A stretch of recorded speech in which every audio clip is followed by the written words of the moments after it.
Hello friends, welcome my YouTube channel competition series. My self Vikram Kumar.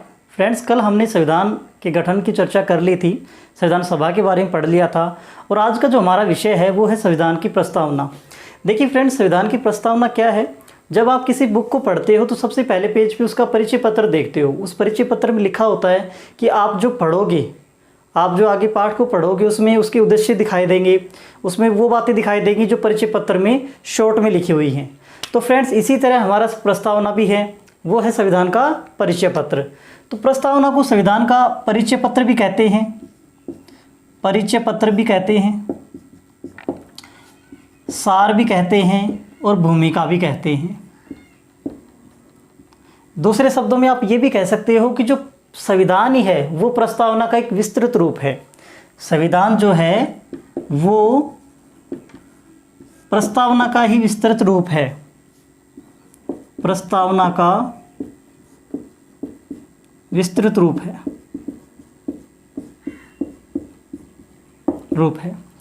Friends, विश्व स्तर पर हम बात करते हैं तो सबसे पहले प्रस्तावना को किसी देश की संविधान सभा ने अपनाया था तो वो देश अमेरिका था। सबसे पहले अमेरिका ने अपनाया, अमेरिका ने। और फ्रेंड्स, हमारे देश के संविधान में जो प्रस्तावना की जो प्रेरणा ली गई है वो भी अमेरिका से ही ली गई है। हमारे देश के संविधान में जो प्रेरणा है प्रस्तावना की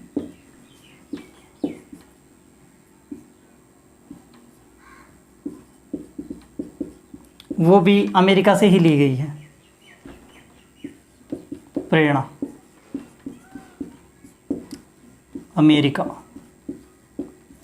लेकिन फ्रेंड्स, जो हमारे संविधान की जो प्रस्तावना है उसके अंदर जो भाषा का उपयोग हुआ है वो भाषा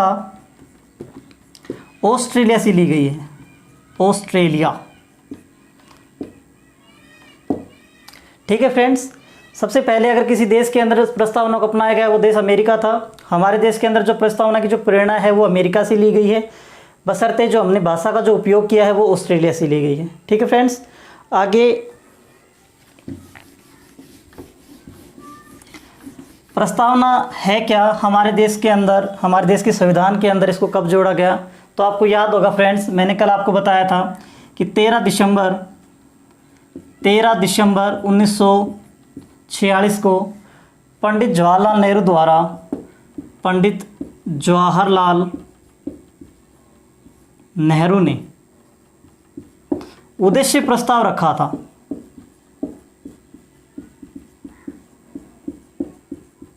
संविधान सभा के सामने उद्देश्य प्रस्ताव रखा था 13 दिसंबर 1946 को, जिसे 13 दिसंबर 1946 को अस्वीकार कर दिया जाता है और बाद में उसको 22 जनवरी 1947 को स्वीकार कर लिया जाता है, स्वीकार किया। और इसी उद्देश्य प्रस्ताव को फ्रेंड्स आज हम प्रस्तावना के रूप में पढ़ते हैं। तो यही जो उद्देश्य प्रस्ताव था, जब 22 जनवरी 1947 को इसको स्वीकार कर लिया गया था, इसी का फिर विस्तृत रूप हमने क्या कह दिया, प्रस्तावना कह दिया। या आप कह सकते हैं उद्देश्य प्रस्ताव ही क्या है, हमारी प्रस्तावना है। ठीक है फ्रेंड्स, आगे हम देखते हैं। अभी तक प्रस्तावना के अंदर सिर्फ एक बार ही संविधान संशोधन हुआ है और वो हुआ है 1976 के अंदर। लेकिन उससे पहले फ्रेंड्स मैं आपको बता दूं कि 26 जनवरी 1950 को जब हमारा संविधान लागू हो जाता है पूर्णतः, उसके बाद प्रस्तावना पे विवाद रहता है। और ये विवाद इसलिए रहता है कि जो प्रस्तावना है वो संविधान का अंग है या नहीं है। तो फ्रेंड्स, एक केस आता है, एक मामला होता है जिसे हम 1960 की बात है फ्रेंड्स,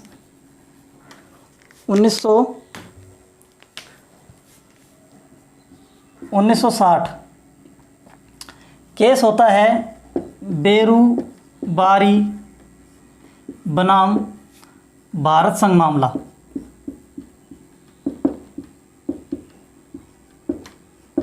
इसमें सुप्रीम कोर्ट के द्वारा ये निर्णय दिया जाता है कि जो प्रस्तावना है वो संविधान का अंग नहीं है, संविधान का अंग नहीं है। और अगर अंग नहीं है तो आपको याद होगा कि अनुच्छेद 368 के तहत ही कोई संविधान संशोधन होता है। तो जब प्रस्तावना संविधान का अंग नहीं है तो 368 के तहत अनुच्छेद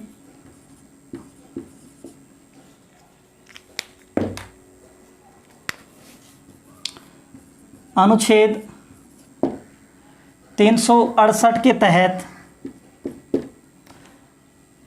संविधान संशोधन नहीं हो सकता। संविधान संशोधन नहीं हो सकता।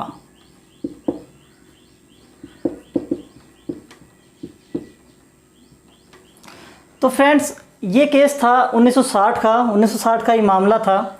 इसके बाद में 1973 में सबसे चर्चित जो मामला हम कह सकते हैं, जिसमें 13 बेंचों की जज बैठती है, फैसला देती है, 7-6 के अनुपात में फैसला होता है, और सिर्फ मात्र एक वोट की वजह से या एक मत की वजह से जो उन 13 बेंचों के जजों ने किया था, और वो जो फैसला है वो भारत सरकार के पक्ष में जाता है। और वो मामला है हमारे पास केशवानंद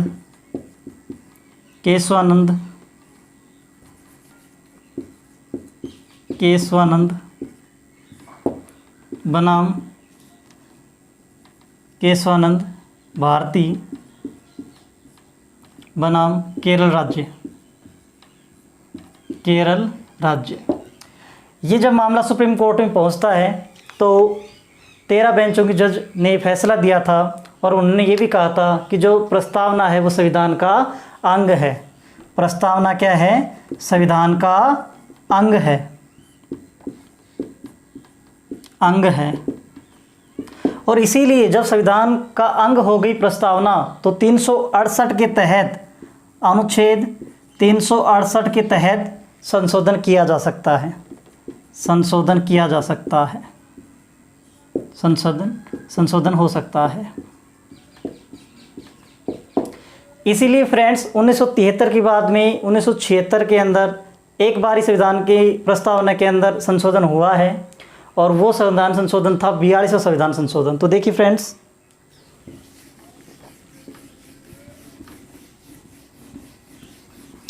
बयालीसवां जो संविधान संशोधन है उसको लघु संविधान के नाम से भी जाना गया। 42वां संविधान संशोधन क्या है वो देखिए। तो फ्रेंड्स, 42वां संविधान संशोधन होता है 1976 के अंदर। 42वां संविधान संशोधन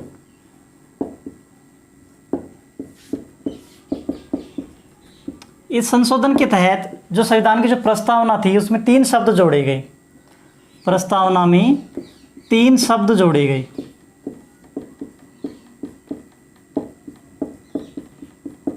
वो 3 शब्द थे फ्रेंड्स। पहला था समाजवाद, दूसरा था पंथ निरपेक्ष, और तीसरा था अखंडता। इन शब्दों की चर्चा हम आगे करेंगे फ्रेंड, जब हम प्रमुख बातों के बारे में पढ़ेंगे। आप इतना ध्यान रखना कि 1976 के अंदर सबसे पहले, या आप कह सकते हो एक बार ही, संविधान की प्रस्तावना के अंदर संशोधन हुआ है। और संविधान संशोधन कौन सा था? वो 42वां संविधान संशोधन 1976 था, जिसके तहत 3 शब्द जोड़े गए, समाजवाद, पंथ निरपेक्ष और अखंडता। तो देखिए फ्रेंड्स, आगे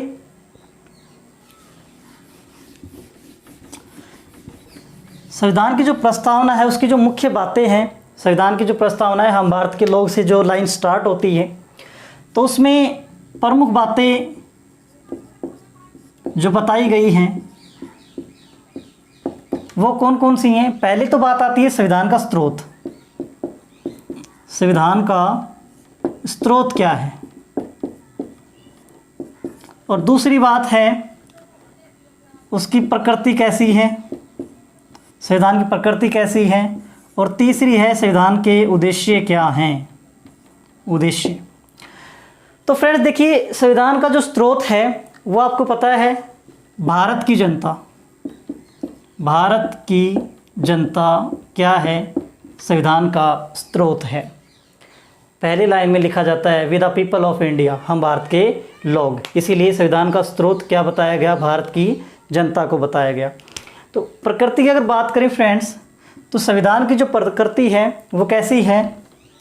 संपूर्ण प्रभुत्व, संपूर्ण प्रभुत्व संपन्न और समाजवादी,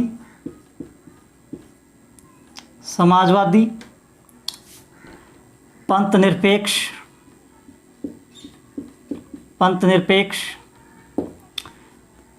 लोकतांत्रिक और गणराज्य। संपूर्ण प्रभुत्व संपन्न, समाजवादी और पंथ निरपेक्ष, लोकतांत्रिक, गणराज्य हमारे देश को बनाने के लिए इनमें बातें कही गई हैं। बनाने के लिए ये बातें इसमें बताई गई हैं। किसमें? संविधान की प्रस्तावना में। अब बात करते हैं फ्रेंड्स, उद्देश्य क्या है? हाँ तो फ्रेंड्स, उद्देश्य क्या है? सभी को न्याय मिले, सभी की स्वतंत्रता हो,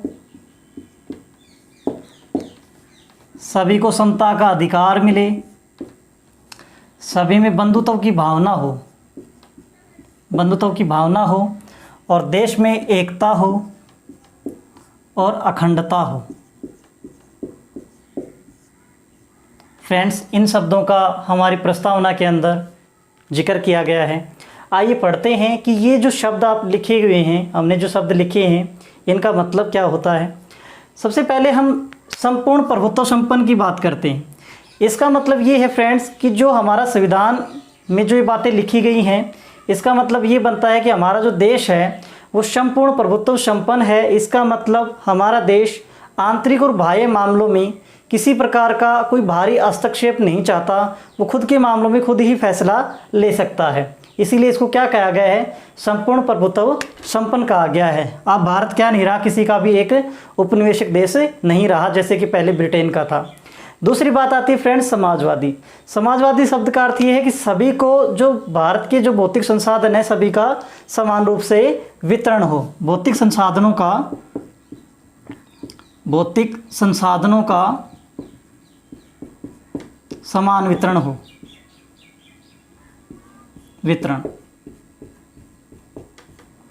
हमारे देश के अंदर निजी और सार्वजनिक क्षेत्र दोनों ही पाए जाते हैं। तो समाजवादी का अर्थ है, ये कह सकते हो कि भौतिक संसाधनों का समान रूप से वितरण हो, सभी के लोक कल्याण के लिए इनका उपयोग किया जाए। पंथ निरपेक्ष का अर्थ ये होता है फ्रेंड्स कि सभी को धर्म के नाम पे किसी के साथ भेदभाव ना हो। पंथ निरपेक्ष का अर्थ ये है कि धर्म, जो देश का जो कोई धर्म नहीं है, कोई विशेष धर्म नहीं है, और बिना किसी भेदभाव के हम किसी भी धर्म को मान सकते हैं। तो धर्म के आधार पर क्या ना हो? भेदभाव ना हो। धर्म के आधार पर भेदभाव ना हो। ये आता है फ्रेंड्स पंथ निरपेक्ष के अंदर। अगर हम लोकतांत्रिक की बात कहते हैं तो लोकतांत्रिक के अंदर ये होता है फ्रेंड्स कि हमारी जो सत्ता है, हमारी जो सरकार है, वो जनता के ऊपर निर्भर करती है। उसकी जो शक्ति है वो जनता में निहित है। हम सरकार बनाते हैं तो कहीं ना कहीं प्रत्यक्ष और अप्रत्यक्ष रूप से जनता ही उसका स्रोत होती है। गणराज्य का अर्थ ये होता है फ्रेंड्स कि जो भारत का जो सबसे ऊंचा जो पद है या प्रमुख जो होता है भारत का, वो जनता के द्वारा ही चुना जाता है। प्रमुख जो है भारत का प्रमुख कौन होता है? राष्ट्रपति। तो वो राष्ट्रपति जो है वो जनता के द्वारा ही चुना जाता है। वो अलग बात है कि वो प्रत्यक्ष रूप से चुना गया है या अप्रत्यक्ष रूप से। प्रत्यक्ष का मतलब डायरेक्ट जनता द्वारा उसको चुना गया है। अप्रत्यक्ष का मतलब जनता के द्वारा जो प्रतिनिधि चुने गए हैं उनके द्वारा चुनाव होता है और उसके बाद में राष्ट्रपति का चुनाव होता है, राष्ट्रपति को बनाया जाता है। कहीं ना कहीं ये इस बात पे भी जोर दिया जाता है कि जो भारत के अंदर वंशानुगत शासन ना हो, कोई जो पीढ़ी दर पीढ़ी जो शासन चलता है वो नहीं है, जनता के द्वारा ही प्रमुख को भी चुना जाता है। ठीक है फ्रेंड, तो जनता का जो चुनाव है वो प्रत्यक्ष या अप्रत्यक्ष दोनों रूप में हो सकता है। ठीक है फ्रेंड्स, ये बात आती है गणराज्य की। अब आगे हम न्याय की बात की गई है। तो फ्रेंड्स न्याय जो है वो 3 प्रकार से बताया गया है। पहला है सामाजिक न्याय, दूसरा है आर्थिक न्याय और तीसरा है राजनीतिक न्याय। सामाजिक अर्थ है कि किसी भी व्यक्ति के साथ धर्म के नाम पर, जाति के नाम पर, लिंग के नाम पर भेदभाव ना हो, वो उसका सामाजिक न्याय है। आर्थिक अर्थ मतलब ये है कि फ्रेंड्स कोई भी व्यक्ति गरीब है या अमीर है उसके साथ कोई किसी प्रकार का भेदभाव नहीं होगा, सभी के साथ समान रूप से व्यवहार किया जाएगा। और राजनीति का अर्थ ये है फ्रेंड, सभी को मत देने का अधिकार है, मत देने का अधिकार है। ये बातें फ्रेंड्स हमारे संविधान की प्रस्तावना के अंदर कही गई हैं। आगे हम बात करते हैं स्वतंत्रता। स्वतंत्रता का अर्थ ये है फ्रेंड्स, स्वतंत्रता व्यक्ति की कैसी हो, सभी को क्या हो, विचारों का आदान प्रदान करने की स्वतंत्रता हो, सभी को अभिव्यक्ति की स्वतंत्रता हो, अभिव्यक्ति की, सभी को धर्म की स्वतंत्रता हो, सभी को विश्वास की स्वतंत्रता हो और सभी को उपासना की स्वतंत्रता हो। इसका मतलब ये है फ्रेंड्स कि एक व्यक्ति दूसरे व्यक्ति से अपने विचार साझा कर सकता है। अभिव्यक्ति का अर्थ ये फ्रेंड्स कि कोई भी अपनी भावनाओं को दूसरे लोग के भावनाओं के सामने प्रकट कर सकता है, दूसरे की व्यक्ति के सामने अपनी भावनाओं को प्रकट कर सकता है। धर्म का अर्थ ये फ्रेंड्स कि किसी भी धर्म को हम मान सकते हैं। विश्वास का अर्थ ये फ्रेंड्स किसी भी धर्म में हम विश्वास कर सकते हैं। उपासना का अर्थ है किसी भी धर्म के नाम पर पूजा अर्चना जैसी मर्जी हमारी चाहे हम उसको कर सकते हैं। तो ये फ्रेंड्स इन शब्दों का अर्थ निकलता है। ओके फ्रेंड्स, लास्ट में हम बात करते हैं कि हमारा जो संविधान के अंदर जो प्रस्तावना है वो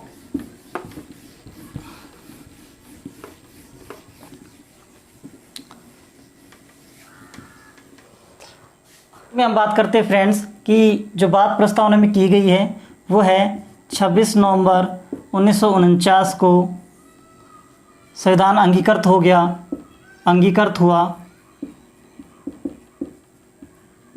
और फिर इसके बाद में इसको इन सब बातें जो हमने पढ़ी, इन सब बातों के साथ में इसको क्या कर दिया गया, स्वीकार कर लिया गया संविधान की प्रस्तावना के रूप में। आई होप फ्रेंड्स आपको समझ में आया होगा। अगर आपको समझ में आया तो मेरे चैनल को सब्सक्राइब करें, लाइक करें और शेयर करें। Thank you.